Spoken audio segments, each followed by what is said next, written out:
دنیا میں زنا کب شروع ہوا تھا؟ حضرت حابیل کو قتل کرنے کے بعد قابیل اپنی سگی بہن اقلیمہ کو لے کر ایک پہاڑی پر چلا گیا۔ قابیل پہلے سے ہی اپنی بہن اقلیمہ کو چاہتا تھا، اس لیے جب رات ہوئی تو شیطان نے قابیل کو ورغلایا کہ اپنی بہن سے زنا کر لو۔ چنانچہ قابیل اپنی سوئی بہن کے ساتھ لیٹ گیا اور پھر بسم اللہ الرحمن الرحیم۔ حابیل اور قابیل حضرت آدم علیہ السلام اور حضرت حوا علیہ السلام کی حقیقی بیٹے تھے، لیکن خدا کی قدرت کے دونوں بھائیوں کے مزاج، عادات و اطوار میں زمین و آسمان کا فرق تھا۔ بڑا بھائی قابیل مزاجاً غصے کا تیز، بد زبان اور فطرتاً برائی کی جانب راغب تھا۔ حسد، بغض، سرکشی، تکبر اور انتقام کا جذبہ اس کی سرشت میں شامل تھا اور اس کا ذریعہ معاش کھیتی باڑی تھا، جبکہ چھوٹا بھائی حابیل نیک سیرت، متقی، پرہیزگار، منکسر المزاج اور عاجز انسان تھا۔ وہ بھیڑ بکریاں چرایا کرتا تھا اور فارغ وقت اپنے والد کی خدمت میں گزارتا۔ قابیل شکل و صورت میں حابیل سے زیادہ خوبصورت تھا، جبکہ حابیل واجبی خود و خال کا مالک لیکن اپنے بڑے بھائی قابیل کے مقابلے میں زیادہ قوی و طاقتور تھا۔ ویسے تو والدین کو اپنے تمام بچے پیارے ہوتے ہیں اور وہ سبھی سے محبت کرتے ہیں، لیکن حابیل کے مکارم اخلاق، نیک سیرت، فرما برداری اور دیگر خصوصیات کی بنا پر حضرت آدم علیہ السلام چھوٹے بیٹے کو زیادہ پسند فرمایا کرتے اور اسے اپنا جانشین مقرر کرنا چاہتے تھے، جبکہ قابیل کی عادات بد کی وجہ سے اس کے متعلق متفکر رہتے اور اس کی اصلاح کی کوششیں بھی کرتے تھے۔ قرآن کریم نے حضرت آدم علیہ السلام کے ان دونوں صاحبزادوں کے نام لے کر مخاطب نہیں کیا، البتہ تورات میں ان کے نام حابیل و قابیل بیان کیے گئے ہیں۔ ان کے واقعے سے متعلق حافظ حدیث علامہ عماد الدین ابن کثیر نے سند کے ساتھ ایک روایت نقل کی ہے جو حضرت عبداللہ بن مسعود رضی اللہ تعالیٰ عنہ اور بعض دوسرے صحابہ سے منقول ہے کہ جب حضرت آدم علیہ السلام اور حضرت اماں حوا علیہ السلام دنیا میں تشریف لائے اور توالد و تناسل کا سلسلہ شروع ہوا تو ان کی نسل میں اضافے کے لیے ہر ایک حمل سے ان کے دو بچے توام یعنی جڑواں پیدا ہوتے، ایک لڑکا اور دوسری لڑکی۔ بہن بھائی ہونے کی وجہ سے ان کا آپس میں نکاح حرام تھا، چنانچہ اللہ تعالیٰ نے اس وقت کی ضرورت کے لحاظ سے شریعت آدم علیہ السلام میں یہ خصوصی حکم جاری فرما دیا تھا کہ حضرت حوا علیہ السلام سے توام پیدا ہونے والے لڑکے اور لڑکی کا عقد دوسرے وقت میں پیدا ہونے والے توام بچوں سے کر دینا جائز ہے۔ اسی حکم کے مطابق قابیل اور حابیل کی شادی ہونا تھی۔ قابیل عمر میں بڑا تھا، اس کے ساتھ اس کی جو ہمشیرہ پیدا ہوئی وہ حابیل کے ساتھ پیدا ہونے والے ہمشیرہ سے بہت زیادہ حسین و خوب رو تھی۔ جب نکاح کا وقت آیا تو حسب حکم حابیل کے ساتھ پیدا ہونے والی ہمشیرہ قابیل کے حصے میں آئی، لیکن چونکہ وہ خوبصورت نہیں تھی چنانچہ قابیل نے اس سے شادی سے انکار کر دیا۔ وہ اپنی سگی ہمشیرہ سے شادی کا خواہش مند تھا۔ حضرت آدم علیہ السلام نے شرعی قاعدے کے موافق اسے قبول نہیں فرمایا اور قابیل کو اللہ کے حکم کے مطابق عمل کی تلقین کی، لیکن قابیل اپنی ضد سے باز نہ آیا۔ بڑا ہونے کی وجہ سے قابیل خود کو والد کا جانشین سمجھتا تھا، لیکن وہ حابیل کے تعلق سے والد کے خیالات سے واقف تھا۔ اب حسین و جمیل لڑکی سے حابیل کی شادی کے فیصلے نے اسے حابیل کا دشمن بنا دیا۔ حضرت آدم علیہ السلام نے جب دونوں بھائیوں کے درمیان یہ تنازع دیکھا تو رفع اختلاف کے لیے دونوں بھائیوں کے لیے یہ تجویز پیش کی کہ تم دونوں بارگاہ خداوندی میں اپنی اپنی قربانی پیش کرو، اللہ تعالیٰ تم دونوں میں سے جس کی قربانی قبول فرما لے گا اس لڑکی کی شادی اس سے کر دی جائے گی۔ حضرت آدم علیہ السلام کو اس بات کا یقین تھا کہ قربانی اس کی قبول ہوگی جس کا حق ہے، یعنی حابیل کی۔ اس زمانے میں قربانی قبول ہونے کی ایک واضح اور کھلی علامت یہ ہوتی تھی کہ آسمان سے ایک آگ آتی اور قربانی کو کھا جاتی، اور جس قربانی کو آگ نہ کھائے تو اس کے معنی یہ ہوتے کہ وہ قربانی اللہ کے حضور قبول نہیں ہوئی۔ قرآن کریم میں اللہ تعالیٰ نے حضرت آدم علیہ السلام کے دونوں بیٹوں کا قصہ قیامت تک آنے والی نسلوں کے لیے عبرت اور نصیحت کے طور پر پیش کیا ہے۔ اللہ تعالیٰ اپنے محبوب رسول صلی اللہ علیہ وسلم اور نبی آخر الزماں کو مخاطب کرتے ہوئے فرماتا ہے، اے محمد آپ ان کو آدم علیہ السلام کے دونوں بیٹوں کے حالات بالکل صحیح صحیح پڑھ کر سنا دیں۔ جب ان دونوں نے نذرانہ پیش کیا تو ایک کی نیاز تو قبول ہو گئی اور دوسرے کی قبول نہیں ہوئی، تو وہ قابیل کہنے لگا کہ میں تجھے قتل کر دوں گا۔ اس حابیل نے کہا کہ اللہ پرہیزگار ہی کی نظر قبول فرمایا کرتا ہے، اگر تو مجھے قتل کرنے کے لیے مجھ پر ہاتھ چلائے گا تو میں تیرے قتل کی طرف ہرگز ہاتھ نہیں بڑھاؤں گا۔ مجھے تو اللہ رب العالمین سے ڈر لگتا ہے، میں تو چاہتا ہوں کہ تو میرا گناہ اور اپنے گناہ دونوں اپنے سر رکھ لے، پھر دوزخیوں میں شامل ہو جا۔ ظالموں کا یہی بدلہ ہے۔ بس اسے اس کے نفس نے اپنے بھائی کے قتل پر آمادہ کر دیا اور اس نے اسے قتل کر ڈالا اور خسارہ اٹھانے والوں میں سے ہو گیا۔ حضرت آدم علیہ السلام نے دونوں بھائیوں کو حکم دیا کہ وہ اللہ کے حضور قربانی پیش کریں۔ اس اثنا میں اللہ تعالیٰ نے حضرت آدم علیہ السلام کو حج کی ادائیگی کے لیے مکہ مکرمہ جانے کا حکم فرمایا۔ حضرت آدم علیہ السلام قابیل کی جانب سے متفکر تھے، چنانچہ حج کے سفر پر جانے سے پہلے آپ نے دونوں بیٹوں کو بلا کر نصیحت کی کہ بارگاہ خداوندی سے جو بھی فیصلہ آئے اسے دونوں بھائی بخوشی قبول کریں اور آپس میں مل جل کر رہیں۔ اس ہدایت و نصیحت کے بعد حضرت آدم علیہ السلام مکہ مکرمہ روانہ ہو گئے۔ قابیل باپ کی نصیحت کی وجہ سے قربانی دینے پر آمادہ ہوا تھا، چنانچہ دونوں نے قربانی پیش کی۔ حابیل بکریوں والے تھے، چنانچہ انہوں نے ایک نہایت عمدہ خوبصورت اور فربا بکری راہ خدا میں قربانی کے لیے پیش کی۔ قابیل کھیتی باڑی کرتا تھا، لہٰذا اس نے فضول اور ردی فصل کا ایک گٹھا قربانی میں دیا۔ اللہ نے حابیل کی قربانی قبول فرمائی مگر قابیل کی قبول نہیں ہوئی۔ اس زمانے میں قربانی کی قبولیت کی علامت یہ ہوتی تھی کہ آسمان سے ایک شعلہ نیچے اترتا اور وہ قربانی کے لیے پیش کی گئی شے کو جلا کر بھسم کر دیتا۔ اس کا مطلب یہ تھا کہ اللہ نے قربانی قبول فرما لی۔ یہ دیکھ کر قابیل غضبناک ہو گیا اور حسد کی آگ میں جل کر بولا، میں تجھے جان سے مار ڈالوں گا۔ حابیل نے کہا، بھائی جان، اس میں میرا کیا قصور ہے؟ یہ تو اللہ تعالیٰ کا قاعدہ ہے کہ وہ صرف اپنے متقی بندوں کی قربانی قبول فرماتا ہے۔ اگر آپ مجھے قتل کرنے کے لیے اپنا ہاتھ جلائیں گے تب بھی میں آپ کو قتل کرنے کے لیے اپنا ہاتھ نہیں جلاؤں گا، کیونکہ مجھے تمام جہانوں کے پروردگار اللہ تعالیٰ کا خوف ہے۔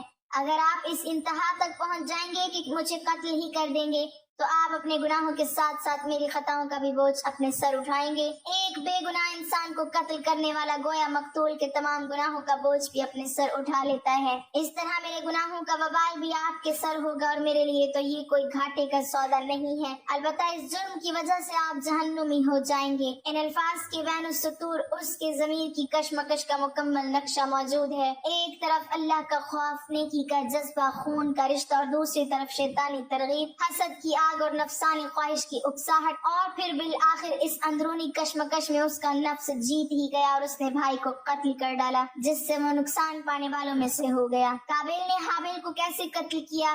حضرت عبداللہ بن عمر فرماتے ہیں، خدا کی قسم مقتول حابیل قابیل سے زیادہ طاقتور تھا، لیکن اسے حیا و شرم مانے رہی کہ اپنے بھائی کی طرف قتل کے لیے ہاتھ بڑھائے۔ علامہ ابن کثیر قتل کے حوالے سے مختلف اقوال تحریر فرماتے ہیں کہ شاید قابیل کے پاس لوہے کی راڈ ہو جس سے حابیل کو مار اور قتل کر دیا۔ ایک اور قول یہ بھی ہے کہ قابیل نے پتھر کی چٹان حابیل کے سر پر مار کر اسے ہلاک کیا، جبکہ حابیل جب سو رہا تھا تو قابیل نے بھائی کا سر کچل ڈالا۔ ایک قول یہ بھی ہے کہ قابیل نے حابیل کا گلا گھونٹ دیا اور اس طرح اسے کاٹا جیسے درندے کرتے ہیں، جس سے وہ جاں بحق ہو گیا، واللہ عالم۔ حضرت علامہ شبیر احمد عثمانی تفسیر عثمانی میں تحریر فرماتے ہیں کہ اگر کوئی ناحق کسی کو مارنے لگے تو اسے اجازت ہے کہ اپنے دفاع میں ظالم کو مار ڈالے، لیکن اگر صبر کرے تو شہادت کا درجہ ہے۔ حابیل نے اپنے بھائی قابیل سے کہا تھا کہ بھائی، میں آپ سے ڈر کر نہیں بلکہ اللہ تعالیٰ کے خوف سے یہ چاہتا ہوں کہ اپنے بھائی کے خون میں اپنے ہاتھ نہ رنگوں۔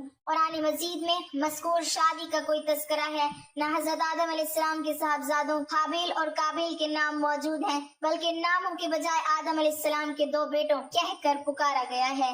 اس قربانی کا ذکر فرما کر اللہ تعالیٰ نے نعش کی تدفین کے بارے میں یوں فرمایا ہے کہ اب اللہ نے ایک کوا بھیجا جو زمین کوریدنے لگا تاکہ اسے دکھائے کہ اپنے بھائی کی لاش کو کس طرح چھپائے۔ کہنے لگا، ہائے افسوس، کیا میں اس کوے کی مانند بھی نہ ہو سکا کہ اپنے بھائی کی لاش چھپا دیتا، سو وہ پشیمان ہونے والوں میں سے ہو گیا۔ قابیل نے اپنے بھائی کو قتل تو کر دیا، لیکن اب وہ نہایت پریشان تھا کہ اس نعش کا کیا کرے۔ یہ زمین پر کسی انسان کا پہلا قتل تھا۔ بعض مفسرین نے ذکر کیا ہے کہ جب قابیل اپنے بھائی کو قتل کر چکا تو اس کی نعش 1 سال تک اپنی پشت پر لادے پھرتا رہا۔ اہل کتاب سے منقول ہے کہ دمشق کی شمال میں ایک پہاڑ جبل کاسیون میں وہ غار موجود ہے جس میں قابیل نے پتھر مار کر حابیل کو قتل کیا تھا۔ یہ غار آج بھی خونی غار کے نام سے پکارا جاتا ہے۔ اس بات کی صحت کا علم اللہ تعالیٰ ہی کو ہے۔ بعض مفسرین نے لکھا ہے کہ اللہ تعالیٰ نے 2 کووں کو بھیجا تھا۔ اسماعیل بن عبد الرحمن بن ابی کریمہ مفسر قرآن ہیں اور صدی کے نام سے شہرت رکھتے ہیں۔ وہ اپنی سند کے ساتھ روایت کرتے ہیں کہ وہ کوے دونوں بھائی تھے، پھر دونوں لڑنے لگے حتیٰ کہ ایک نے دوسرے کو ہلاک کر دیا۔ پھر وہ قتل کے بعد زمین کی طرف جھکا اور اسے کھودنے لگا، پھر گڑھے میں کوے کو ڈالا اور اسے دفن کر کے چھپا دیا۔ جب قابیل نے یہ سب دیکھا تو پکار اٹھا، ہائے افسوس کہ میں اس کوے کی طرح ہونے سے بھی عاجز ہو گیا کہ اپنے بھائی کی